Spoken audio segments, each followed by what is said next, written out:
안녕하세요. 행복한 안식일입니다. 제가 어제 저녁까지만 해도 고민 좀 많이 있었는데 오늘 이제 학생반에서 벚꽃을 보러 가기로 했었거든요. 근데 이제 날씨가 많이 이제 비가 그치고 벚꽃을 보러 갈 수 있겠다는 희망이 생겨서 좀 기분이 좋아졌습니다. 네. 한 주간 건강히 잘 지내셨나요? 네. 날씨가 많이 풀렸죠? 네, 날씨도 많이 풀리고 우리가 입는 의복도 좀 가벼워지고 마음도 좀 가벼워지지 않나 하는 생각도 좀 듭니다. 네. 지난 시간에 설교를 저도 기억이 안 나는데 기억하기 좀 힘드시겠지만 그 3월 13일 금요일에 영원한 길에 대해서 말씀을 드렸었습니다. 요한복음 14장을 토대로 말씀을 드렸고요. 예수님께서 내가 곧 길이요 진리요 생명이니 나로 말미암지 않고는 아버지께로 올 자가 없느니라 라는 말씀으로 그 영원한 길은 예수님이라고 말씀을 드렸습니다. 요한복음 14장에서 이제 나타난 영원한 길 세 가지를 말씀을 드렸었는데요. 혹시 기억나시나요? 영원한 길 세 가지 중에 첫 번째는 아버지의 뜻을 행하는 것이었어요. 그 예수님은 이 세상에서 삶을 사실 때 자신의 계획이 아닌 이 아버지의 뜻을 행하셨고, 그리고 제자들에게 예수님이 하신 그 일도 제자들이 행하고 또 그보다 더 큰 일을 할 것이라고 이렇게 말씀을 해주셨습니다. 그것은 죄로 병든 이 세상, 가난하고 또 병과 이 고난에 처한 사람들, 이 사단에게 매인 사람들에게 그들의 회복을 알리는 그 천국 복음을 전하는 일이 아버지의 뜻을 행하는 것이었어요. 그리고 두 번째는 예수님의 계명을 지키는 것이었습니다. 그것은 예수님이 제자들을 사랑하신 것처럼 형제를 사랑하는 것, 즉 형제를 위해서 목숨을 버릴 수 있는 그런 사랑이었습니다. 그리고 세 번째는 성령이 함께 하시는 것인데요. 성령과 동행하는 삶입니다.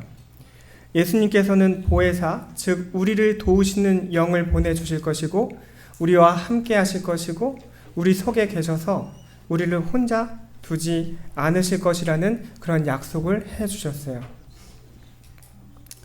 오늘 이 말씀을 기억하시면서 이 시간 우리 모두가 성령과 함께하는 그런 시간이 되시기를 간절히 바랍니다. 그래서 이어서 오늘 드릴 말씀은요,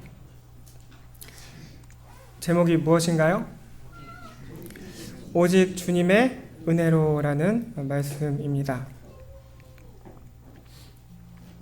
오늘 말씀의 핵심은요, 같이 한번 읽어보시겠습니다. 시작. 나의 공로가 아닌 오직 주님의 은혜로 구원을 받는다. 나의 공로가 아닌 오직 주님의 은혜로 구원을 받는 게 오늘 핵심입니다. 잠시 하늘이 요구하는 자격에 대해서 생각하는 시간을 좀 가져볼까 합니다. 그 전에 먼저 이 세상이 요구하는 자격을 좀 짚고 넘어가겠습니다. 좋은 회사에 들어가기 위해서는 무엇이 필요합니까? 네. 그에 걸맞는 자격증이 필요할 것이고, 그렇게 인재, 그 일할 능력을 갖춘 그런 사람, 또 좋은 성적을 요구할 것이고, 또 좋은 재능, 또 어떤 회사는 또 좋은 인격까지 보기도 합니다. 세상에서는 뭐 더 많이 있겠지만 몇 가지만 이렇게 좀 생각해 보면, 사람들은 누군가 이렇게 높은 연봉을 받고 경쟁력을 갖춘 사람, 그리고 훌륭한 평판이 있는 사람, 그리고 멋지고 이렇게 아름다운 외모를 지니고 있으면 그 사람에 대해서 굉장한 큰 극찬을 합니다.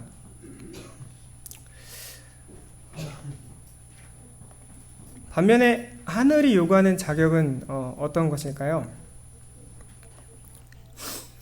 재림교 집안 어떻습니까? 우리 집안이 다 재림교인이다.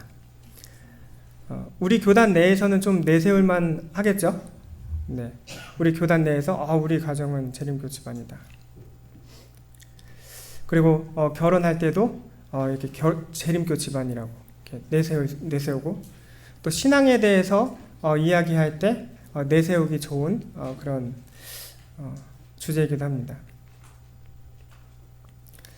근데 저는 이제 아버지와 이제 형이 신앙을 교회를 안 다니고 있기 때문에 이런 거를 저는 자랑하지 못할 것 같은데, 이런 재림교 집안 또 생각할 수도 있고, 봉사와 헌신의 크기는 어떨까요?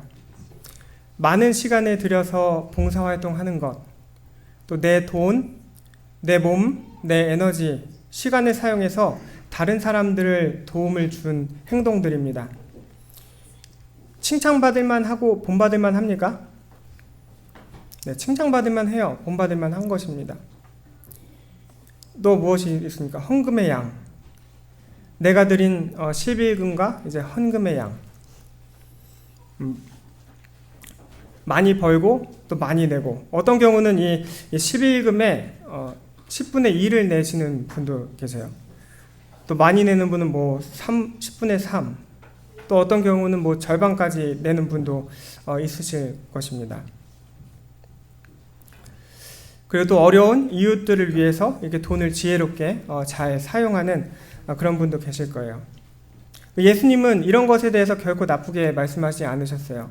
두렙돈 여인이 그의 가진 모든 헌금을 냈을 때 예수님께서는 그 여인을 또 칭찬하기도 하셨습니다. 참 칭찬받을 만한 것이에요. 또 성경을 읽고 또 암기하고 기도하는 시간, 이게 중요한가요? 네, 매우 중요하죠. 네, 저희 영적 성장을 위해서 반드시 필요한 부분입니다.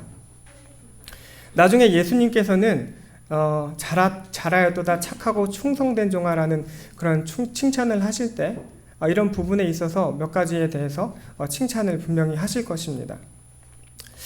그러면 내가 이 정도면 구원을 받을 수 있을까? 이 정도면 구원받을 수 있지 않을까? 과연 하늘이 요구하는 자격은 무엇인가? 오늘 말씀 같이 한번 읽어보시겠습니다. 시작. 너희는 그 은혜에 의하여 믿음으로 말미암아 구원을 받았으니 이것은 너희에게서 난 것이 아니요 하나님의 선물이라. 행위에서 난 것이 아니니 이는 누구든지 자랑하지 못하게 함이라. 아멘. 네, 오늘 하나님의 말씀 본문에서는 매우 명백하게 구원이 어디서 난 것인지 말씀을 하고 있습니다. 우리의 구원은 우리에게서 났다고 말씀하고 있나요? 아니에요. 그러면 우리가 행하는 어떤 행위에서 우리의 구원이 났다고 말씀하고 있나요? 아닙니다. 그러면 구원은 무엇에서 왔다고 말씀하고 있나요? 그 은혜에 의하여 믿음으로 구원을 받았다고 말씀을 하고 있습니다. 여기 은혜라는 단어는 카리스, 번역해서 호의, 친절이라는 그런 의미를 가지고 있는데, 은혜는 누군가 고맙게 베풀어주는 그런 혜택입니다. 아무 받을 자격이 없는 사람에게 누군가 거저주는 그런 선물이에요.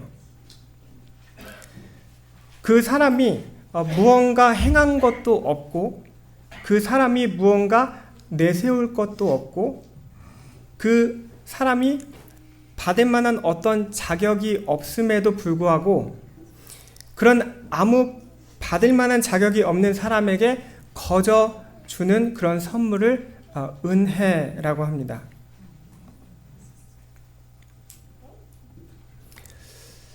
복이 있는 사람에 대한 성경 구절인데요. 일하는 자에게는 그 삭시 은혜로 여겨지지 아니하고 보수로 여겨지거니와.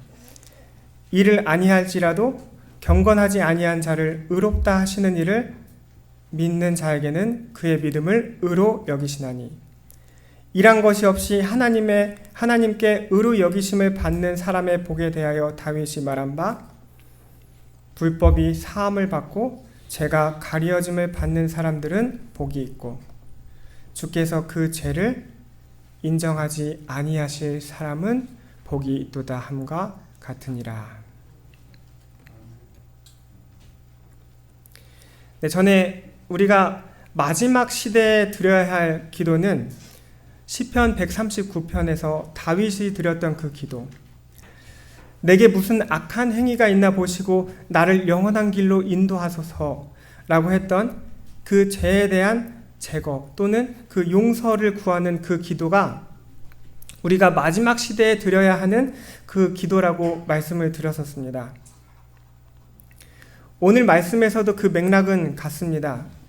여기 6절에 보시면요.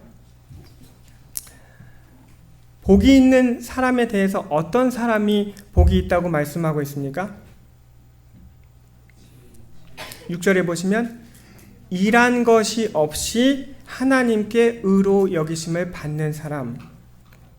다시 말해서 이제 7절에 보시면 그 사람은 불법이 사함을 받고 죄가 가리어짐을 받는 사람들은 복이 있다고 말씀하고 있습니다. 즉 이어서 주님께서 그 죄를 인정하지 아니하실 사람이 복이 있다고 말씀을 하고 있습니다. 여기 이 복이 있는 사람은 특징이 무엇이냐면 자신이 어떠한 일을 했다고 생각하지 않는 것입니다. 자신이 행한 어떤 것에도 의지를 하지 않아요. 그것은 이 5절에 이 사람이 하는 것이 무엇입니까? 이 사람이 하는 한 가지가 있는데 무엇이에요? 5절에? 믿는 거예요. 믿는 거. 이를 아니할지라도 경건하지 아니한 자를 의롭다 하시는 이를 믿는 것입니다. 이를 아니할지라도 경건하지 아니한 자는 어떤 사람을 말하는 거예요? 이 경건하지 않은 사람이 어떤 사람입니까? 쉽게 말해서 죄인을 말을 하는 것입니다. 죄를 지은 사람을 말을 하는 거예요. 여기 일을 아니할지라라고 이렇게 되어 있는데 일을 안 하고 죄만 지은 사람을 말을 하고 있는 거예요. 근데 일을 안 하고 그런 죄만 지은 사람을 어떻게 하신다? 의롭게 하신다라고 말씀하고 있습니다. 그렇게 이 복이 있는 사람은 이 죄를 지은 사람을 의롭다 하시는 그 분을 믿는 사람이에요. 죄를 용서하실 분을 믿는 바로 그 사람이 복이 있는 사람인 것입니다.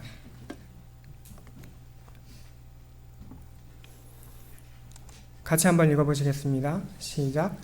하나님께서 구하시는 제사는 상한 심령이라. 하나님이여 상하고 통회하는 마음을 주께서 멸시하지 아니하시리이다. 하늘이 요구하는 자격이 있는데요.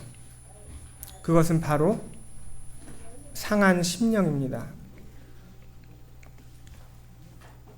이 상한 심령은 자신이 자신의 죄를 해결할 수 없는 전적으로 무능한 자임을 절실히 느끼면서 통회하는 그 잘못을 깨닫고 반성하는 그런 겸손한 마음을 말을 합니다.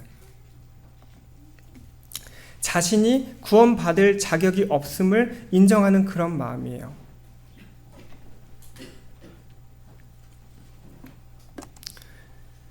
시편 51편에서 이 다윗의 회개를 잠시 살펴볼 텐데요. 이 내용은 다윗이 밧세바랑 이 동침한 후에 선지자 나단이 그에게 왔을 때 다윗이 이 자신이 범죄한 사실을 인정하고 그리고 후회하며 하나님께 드리는 그런 회개의 기도입니다. 다윗은 다음과 같이 고백을 합니다. 물은 나는 내 죄가를 아오니 내 죄가 항상 내 앞에 있나이다. 다윗이 이 밧세바와 동침한 이 한 번의 일로 이 다윗은 이 십계명의 5가지의 법을 어기게 됩니다. 먼저는 뭘까요?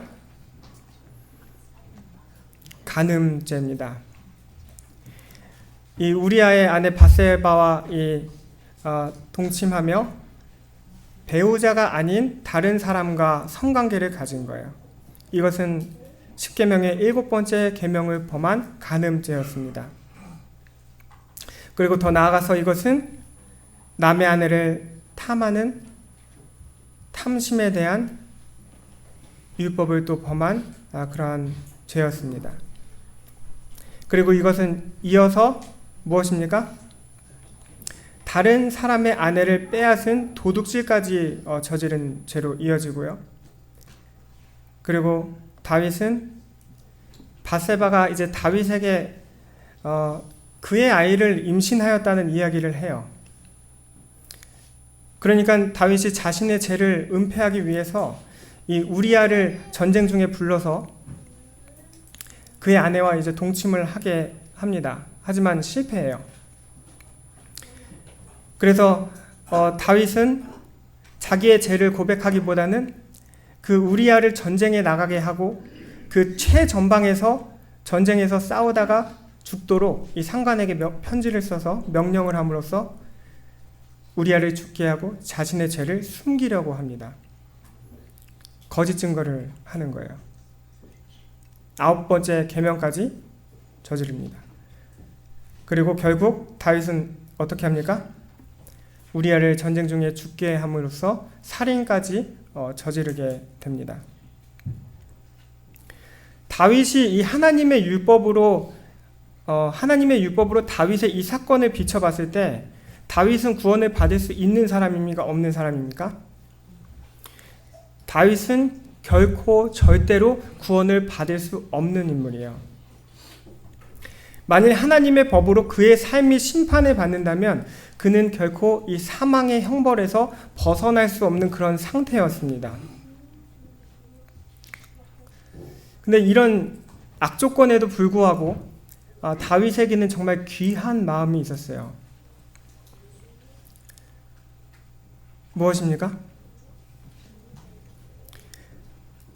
다윗은 자신의 죄를 볼 줄 아는 그런 눈이 있었습니다.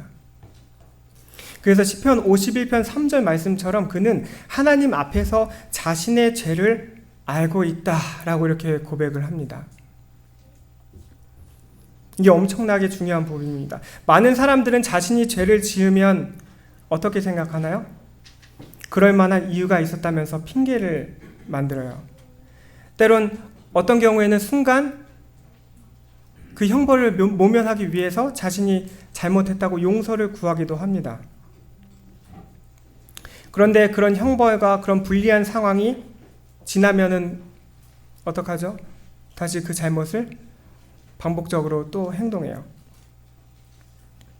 자신의 죄에 대해서 큰 슬픔이나 후회를 하지 않고 버리지 않는 거예요. 그런데 다윗은 어땠어요? 다윗은 달랐습니다. 그 자신이 지은 죄가 얼마나 나쁜 것인지, 그 자신이 선택한 그 선택이 얼마나 잘못된 것인지를 인지하고 있었어요. 그리고 다윗에게 있던 이 또 다른 귀한 마음이 하나가 있었는데 그것은 그 죄를 버리기를 간절히 소망했다는 것입니다. 같이 한번 읽어보실까요? 시작. 나를 정결하게 하소서 내가 정하리이다. 나의 죄를 씻어주소서 내가 눈보다 희리이다. 하나님이여 내 속에 정한 마음을 창조하시고 내 안에 정직한 영을 새롭게 하소서. 이 말씀에서 다윗에게 나타난 간절한 소망이 있었는데 그 소망이 무엇이에요? 다윗의 소망은 무엇입니까? 깨끗해지고 싶어 하는 그런 소망이에요. 순결하게 되고 싶은 거예요. 죄가 없는 상태로 돌아가고 싶은 그런 소망입니다.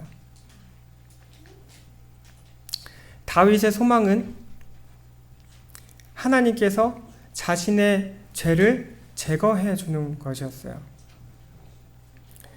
다윗은 자신이 스스로 결코 자신의 죄를 제거하거나 깨끗하게 할 수 없음을 알았습니까? 몰랐습니까?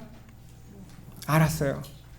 그래서 그는 하나님께 죄를 제거하시고 새 마음을 달라고 간구하는 것입니다. 그리고 다윗에게 있던 매우 강한 소망이 하나 있었는데 무엇일까요?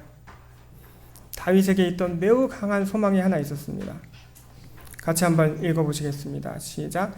나를 주 앞에서 쫓아내지 마시며 주의 성령을 내게서 거두지 마소서. 혹시 다윗의 이 간절함이 느껴지시나요? 제가 전달하는 이 전달로서 이 간절함이 느껴지지 않을 수 있습니다. 그런데 정말 영적으로 고민하고 영적인 눈이 띄어진 분이시라면 이 기도가 그리스도인으로서 얼마나 중요하고 간절한 기도인지를 아실 것입니다. 다윗의 이 기도를 보시면서 그 간절함이 느껴지기를 정말 간절히 소망합니다. 그리고 다윗이 그 하나님 앞에서 정직하게 회개하고 깨끗한 마음을 갖고자 하는, 그리고 하나님과 함께 하고자 하는 그 간절한 마음이 우리의 마음이 되기를 간절히 소망합니다.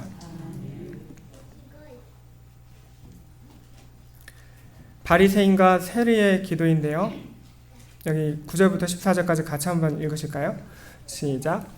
또 자기를 의롭다고 믿는 다른 사람을 멸시하는 자들에게 이 비유로 말씀하시되, 두 사람이 기도하러 성전에 올라가니 하나는 바리새인이요 하나는 세리라. 바리새인은 서서 따로 기도하여 이르되, 하나님이여, 나는 다른 사람들 곧 토색, 불의, 간음을 하는 자들과 같이 아니하고 이 세리와도 같이 아니함을 감사하나이다. 나는 일에 2번씩 금식하고 또 소득의 11조를 드리나이다 하고, 세리는 멀리 서서 감히 눈을 들어 하늘을 쳐다보지도 못하고 다만 가슴을 치며 이르되, 하나님이여, 불쌍히 여기소서, 나는 죄인이로소이다 하였느니라. 내가 너희에게 이르노니 이에 저 바리새인이 아니고 이 사람이 의롭다 하심을 받고 그의 집으로 내려가니라. 무릇 자기를 높이는 자는 낮아지고 자기를 낮춘 자는 높아지리라 하시니라.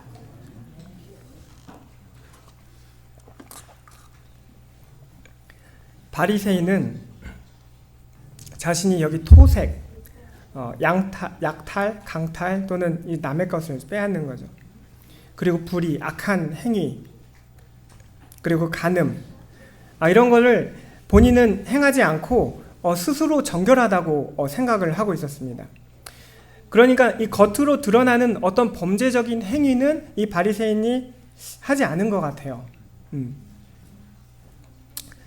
그리고 또 이어서 보시면 12절에 일주일에 2번 금식하고 11조도 잘 내고, 그러니까 이 바리새인이 교회 생활을 잘 한 거예요? 못 한 거예요? 교회 생활을 굉장히 잘하고 있었던 거예요. 사회생활도 잘하고 있었고, 자기가 생각했을 때 다른 사람들에게 어떤 해도 끼치지 않고 나 정도면 됐다라고 이렇게 생각하고 살아가는 사람인 것입니다.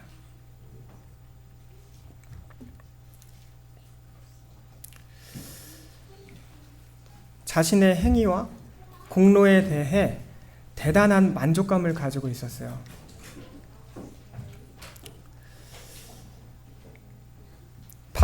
이 바리새인의 기도에는 자신이 하는 어떤 행함의 기초에서 그것을 잘하고 있다, 그리고 그것에 대해서 감사하다라는 그런 기도였습니다.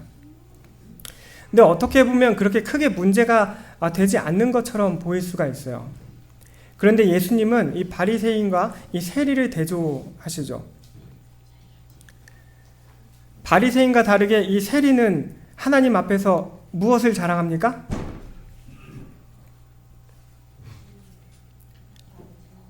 하나님 앞에서 아무것도 자랑을 하지 못합니다. 성전 가까이 가지도 못해요. 그저 멀리 서서 눈을 들어서 하늘도 쳐다보지 못합니다. 그런 상한 심령. 그러면서 고백하기를 무엇이라고 고백합니까? 하나님이여 불쌍히 여기소서. 나는 무엇이다? 나는 죄인으로서이다. 라는 그런 고백을 합니다. 그리고 예수님께서는 누가 더 의롭다고 말씀을 하셨습니까?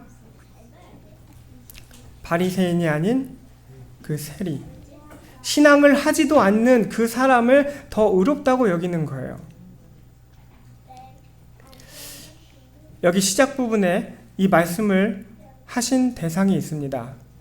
9절에 보시면은 어떤 사람입니까? 자기를 의롭다고 믿고 뭐하는 사람? 다른 사람을 멸시하는 자들에게 하시는 말씀이에요. 바리새인은 세리와 친구가 될 수 있었나요? 없었나요? 될 수 없었어요. 왜 될 수 없었어요? 나는 그들과 다르다라는 그런 차별관을 이 생각에 갖고 있었기 때문에 그렇습니다. 바리새인은 자신이 스스로 의롭다고 생각했어요. 자신이 세운 어떤 신앙적 기준을 가지고 그것을 지키며 살면서 동시에 그것에 도달하지 못하는 사람들, 이 약탈하는 사람들, 악행하는 사람들, 가늠하는 사람들, 세리와 같은 이런 신앙적이지 않은 사람들과 자신을 비교하면서 자신이 좀 더 어떻다는 거예요? 내가 좀 더 낫다라고 생각하면서 그 사람들을 어떻게 생각하는 거예요? 멸시하고 무시하는 그런 마음이 이 바리새인에게 있었다는 것입니다. 여기서 우리가 생각해 봐야 할 것이 있는데요. 우리도 바리새인 같은 신앙을 할 수 있을까요? 없을까요? 우리 11금 헌금 잘 내잖아요. 교회 열심히 잘 오시잖아요. 안식일 잘 지키잖아요. 맞죠? 근데 이런 것들을 하지 않는 사람들을 바라보는 우리의 태도는 어떠할까? 이런 무시하는 마음이 나에게 은근히 깔려있지는 않을까? 내가 이 교회에 나와서 무언가 하는 어떤 활동들을 이거를 어떤 한 의의 기준으로 표준으로 삼지는 않을까? 이거 저희 고민해 봐야 되지 않겠습니까?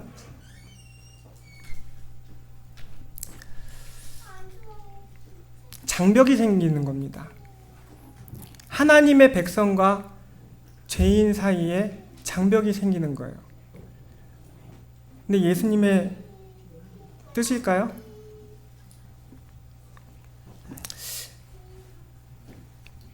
내가 하는 어떤 신앙의 행위를 의존하고 내가 다른 사람보다 더 낫다고 생각하면서 만약에 내가 하고 있는 어떤 걸로 인해서 다른 사람을 내가 무시하는 생각을 가지고 있다면 그 정신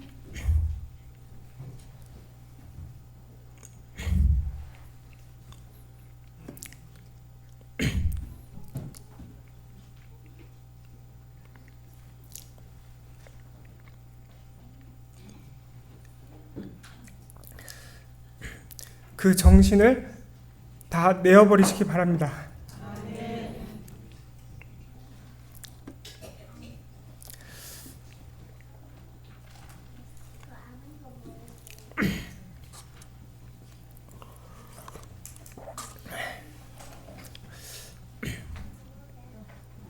하나님 앞에서 무언가 아무것도 자랑할 것이 없는, 오히려 나 자신이 죄인임을 고백하는 이 세리의 기도가 우리의 기도가 되길 간절히 바랍니다.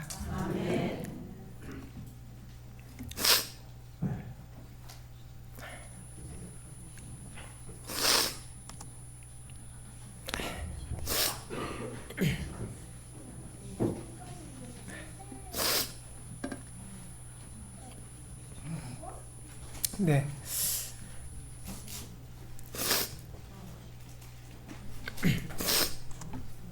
하나님 앞에서 그리스도인의 상태에 대한 말씀인데요.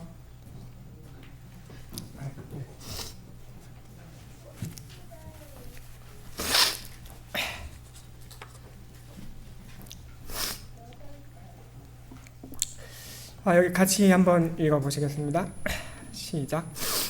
대제사장 여호사는 여호와의 천사 앞에 섰고 사단은 그의 오른쪽에서 그를 대적하는 것을 여호와께서 여기 보이시니라.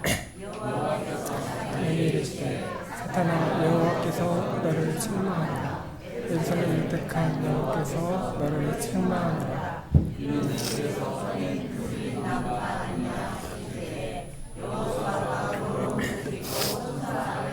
있는지라. 네. 네, 이 장면은 하늘에서 한 죄인이 용서를 받는 장면입니다. 이곳에는 누가 있습니까? 여호수아가 있고 여호와의 천사가 있고 그리고 사탄이 있습니다. 그리고 여호수아는 여기 3절에 2절에 그슬린 나무처럼 이 시커먼 더러운 옷을 입고 있어요.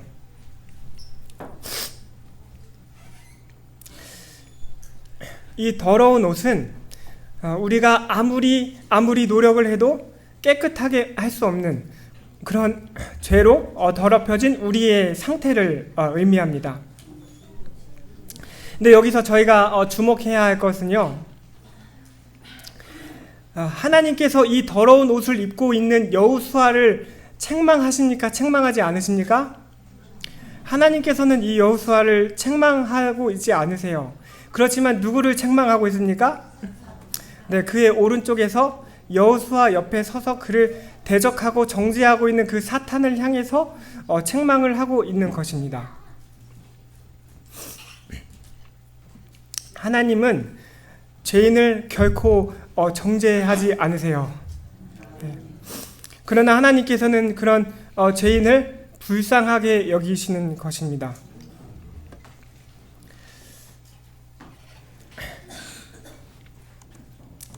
같이 읽어보시겠습니다. 시작.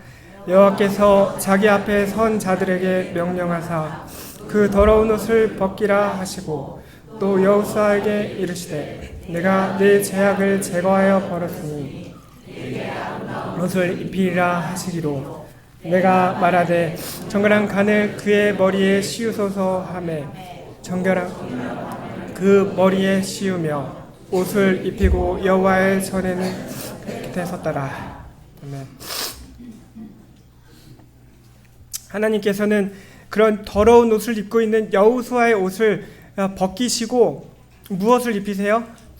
아름다운 옷을 입히시고 그 머리에 이 정결한 간을 씌우십니다.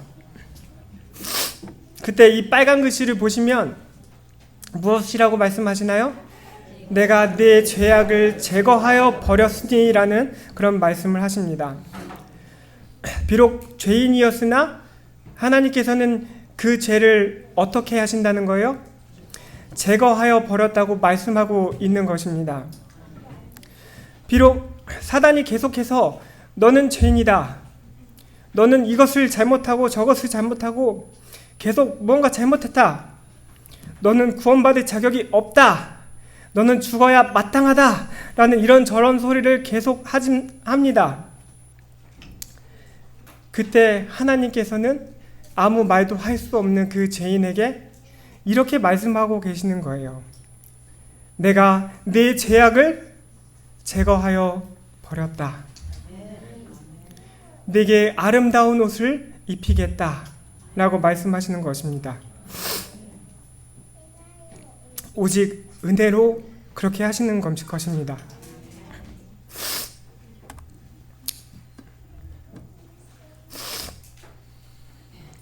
아무 받을 자격도 없는 그런 사람에게 자비를 베푸시는 거예요. 의로워질 수 없는 그런 죄인에게 의롭다고 하시는 것입니다.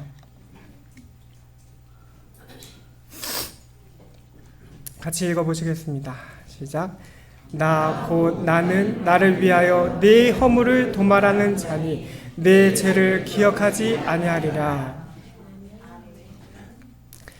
우리가 하나님께 나의 행위를 살펴달라고 구하고 죄를 고하고 영원한 길로 인도해 달라고 구할 때 하나님께서는 이 대답을 우리 모두에게 해 주실 것입니다.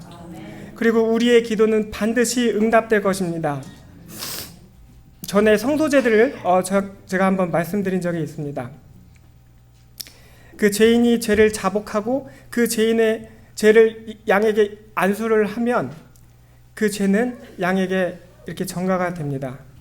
그리고 마찬가지로 우리의 죄를 자백하고 하나님께 우리가 용서를 구할 때 우리의 죄는 이 어린 양 되시는 예수님께 그 죄가 전가되는 것이에요. 그래서 예수님께서 이 땅에 오셨을 때 그런 우리의 죄를 전가 받으시고 이 땅에 오신 것입니다. 그리고 그 죄인은 어린 양을 죽여서 그의 죄값을 치르게 됩니다. 죄인이 그 죄값을 자신이 받는 게 아니라 그의 죄값을 누가 받아요? 그 양이 대신 치르는 거예요. 그 양은 아무 잘못도 없는데 그 무고한 양이 그 죄를 대신 받는 것입니다. 그리고 이처럼 우리의 모든 죄는 다 예수님께로 전달되고 예수님은 그 죄에 대한 결과로 십자가 형벌을 받게 되신 것입니다. 우리에게 만일 구원이 주어진다면 그것은 우리가 어떠한 선행이나 성경에 제시된 어떤 요구를 우리가 스스로 이루었기 때문이 아니라 예수님께서 우리가 받아야 할 그 죄값을 지불하셨기 때문에 우리에게 구원이 주어지는 것입니다.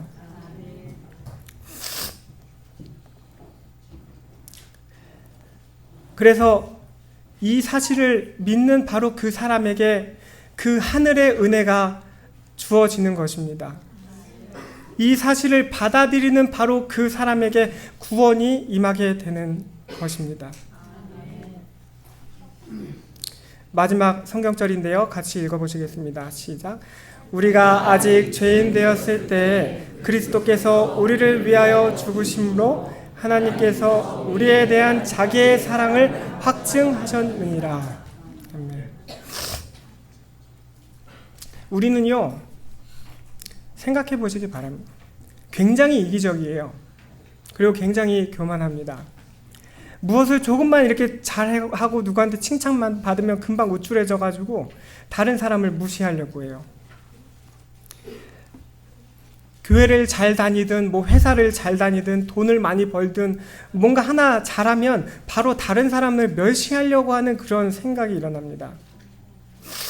우리 마음을 자세히 들여다보면 우리는 정말 선한 마음이 단 하나도 없습니다.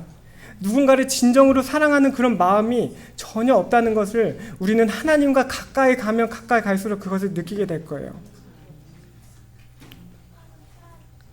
그런데 그런 하나님께서 우리를 어떻게 여기세요? 불쌍하게 여기시는 겁니다. 우리를 살리기를 원하시는 거예요.